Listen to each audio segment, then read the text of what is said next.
lady named Sinead. Sinead Ní Harda. Not bad, not bad. Better than Nellie did, right? We don't let her loose with your name. I'm going to start with ladies first. Do you guys mind? That's all. Sinead, welcome to our radio program, and I want to know if this is your first trip to Cleveland. Yes, thank you, Gerry. Yes, my first trip, and definitely I think it won't be my last. Thank you. I hope not. What is your job? You have a very interesting job, actually, because I saw it on your business card. Lovely business card, by the way. What is your job? I work for Udaras, which is the state body that is the authority for the Gaelt, which has two primary aims. One is to sustain and develop the Irish language, Gaeilge, or I think you call it Gaelic here, Gaeilge. And the second, is through this we do it, is support communities by attracting and developing enterprise and employment, so that while people, if they have their jobs in their local areas, they can stay and raise the next generation le Gaeilge. So it's an interesting organisation to work for, and we have a lot of challenges. But we have over 7,000 people working in the companies we support, and for every job we create, there's a spin-off of potentially 2 others in the service industry. So that has helped sustain the communities and not have them all over here in Cleveland with yourselves. Well, I know it is very important for the government to retain the population of Ireland and keep people at home. When I left there, that effort was almost non-existent. So it's good that they've done that. And your organisation, and I think we refer to it as I used to refer to it as the Gaelt, which is the Irish-speaking district. And you know what I think is so wonderful about it? The interest that has been created in the language, in that old ancient language of Gaelic. For a while, it was gone almost, wasn't it? And with the introduction of TG Cahir, which is our Irish, all-Irish TV station, and they do a lot of very, very good quality programming. And then we have what we call the Gael schools. So these are Irish-speaking schools outside of the Gael, so that places like inner city Ballymun and all Dublin and Cork and in rural areas throughout Ireland and in Belfast have now the opportunity to educate their children. And when you learn in Irish at such a young age, you can carry it through your life. So, and I think the quality of teaching and the methods of teaching have improved. So it's not all about grammar, it's about spoken, and it's about learning and loving the language and using it on a daily basis. Because if a language isn't used, it dies. And minority languages, which Gaeilge is one, is under threat on a daily basis. And the government gives funds to businesses to locate in an area where the language is spoken. Is that correct? Do they do that? Yes, we support businesses to set up and try and reduce costs so that they can get the business up and established, and thus can drive employment. So if a company isn't earning, they can't create employment. People think employment comes before the creation of wealth, but it isn't. It's the other way around. And so that then they can have income and live at home and develop and be part of the community. Similar to the young gentleman here that was here earlier, and be part of the community and have all the social services that go along with it. And you do work with other government bodies like Achill Development. You do work closely with them. Oh, we would work, and I suppose we're a hybrid organisation in that sense that we have both. We work with enterprise and employment in the truest sense, but we do a lot in the social economy and helping develop tourism and supporting projects similar to Terence's and Kenny's here in putting the infrastructure in the area and growing on from that. Speaking of Terence, there he is, sitting beside you. No stranger to this station, no more than Peter Hines. Great to see you, Terence. Welcome back. Thank you, Gerry. It's an honour and a privilege to be back here again. Well, like I said, you're no stranger, and you could probably come over here and take over this program anytime. You've done it so often. I might come over, Gerry, and take over the city. Oh, I know you might. This is my 20th trip to Cleveland. I first came here in January 2000, and I've been coming since, sometimes twice a year. And I think most of your listeners know what I do back in Achill. We are very grateful, Gerry, to the people of this city for what they have brought back to Achill, both in money, investment, and every year we see lots of people coming from this city to a holiday in Achill, people with no connection with Achill. I was at a meeting in Holy Name High School on Wednesday evening. Are you sure it wasn't Ignatius? No, Are Holy you Name. sure? No. Oh, I see the Colleen influence here for sure. Yeah, Holy Name. And She told you if you didn't say Holy Name. Yeah, That was it.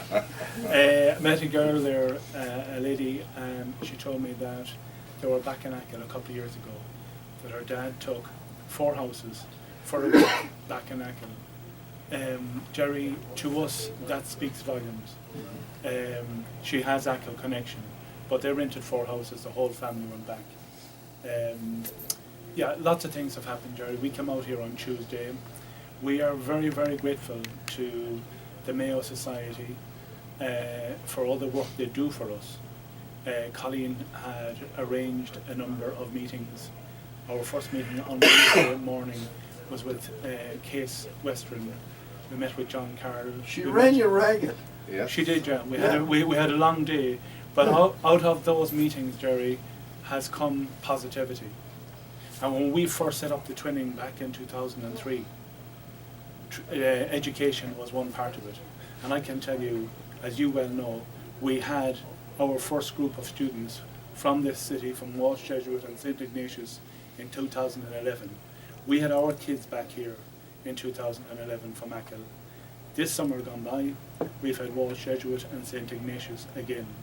Next summer, we're going to have Walsh Jesuit, St. Ignatius, and Holy Name.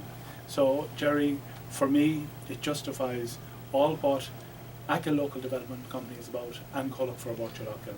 I'm not going to delay too long, Gerry.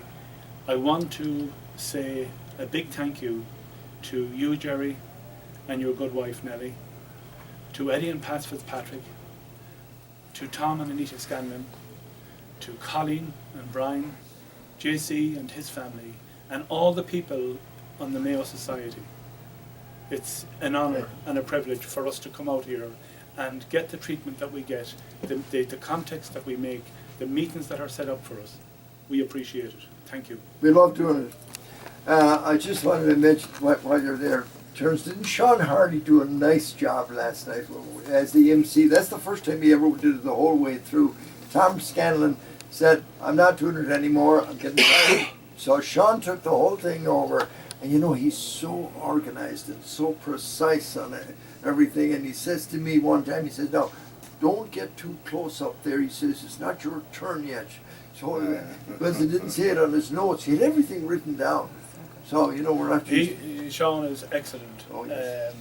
I've known Sean for a number of years here, and he's been back in Achill and in our offices in the past couple of years. He had very strong Mayo connections. Oh, yeah, sure. And yeah, I saw him in action. We had a meeting with him on Thursday morning at 7:30. Sean is a very professional guy. You're honoured to have somebody of Sean's calibre.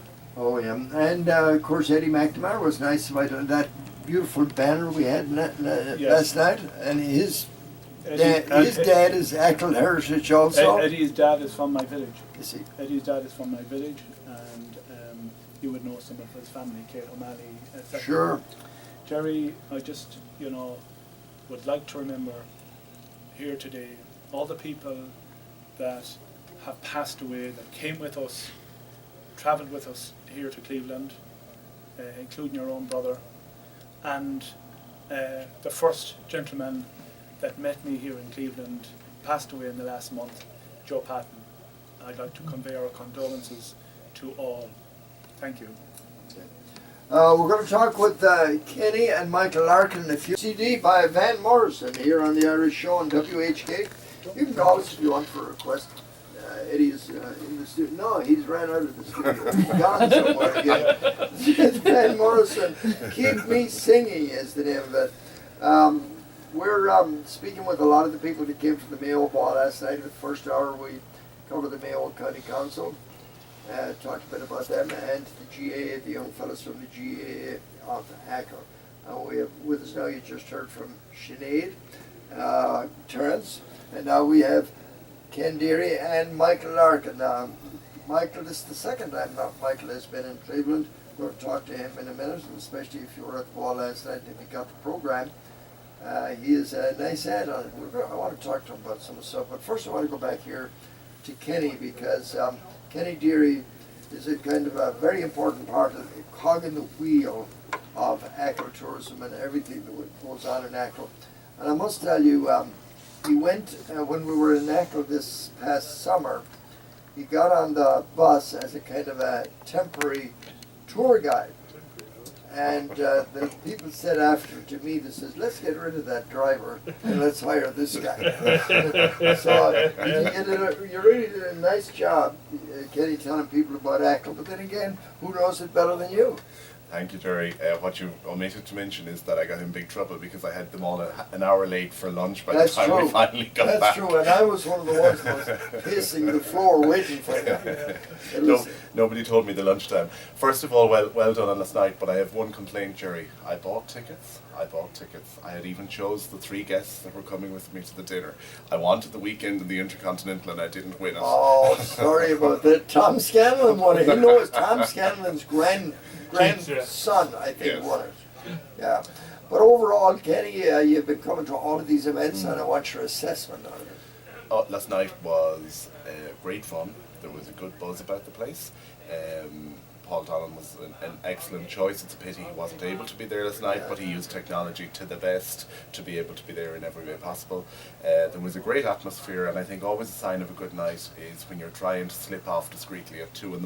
and things are still going strong around you. So certainly it was a great night, and we were talking about the hula hoop dance. No. There was a great variety of entertainment. I wasn't supposed to say that, you know. I said hula, and she says to me, she says, no, it's a hoop dance. Oh, well, the hoop dance, I'd love to see the lot of us giving it a go. I'm not too sure how the hoop would. It's quite unique. It certainly is, but no, well done all. It was a great night and a great variety of entertainment. And Mary's Lane, wonderful. Yes, absolutely. They're coming out with the new CD, so they told me in the next few weeks they're going to be on here live. We're going to have all 6 of them just where you are sitting right now. So it should be a great morning when Mary's Lane appear. But I think it was very noticeable. We had a lot of younger people last night. Yes.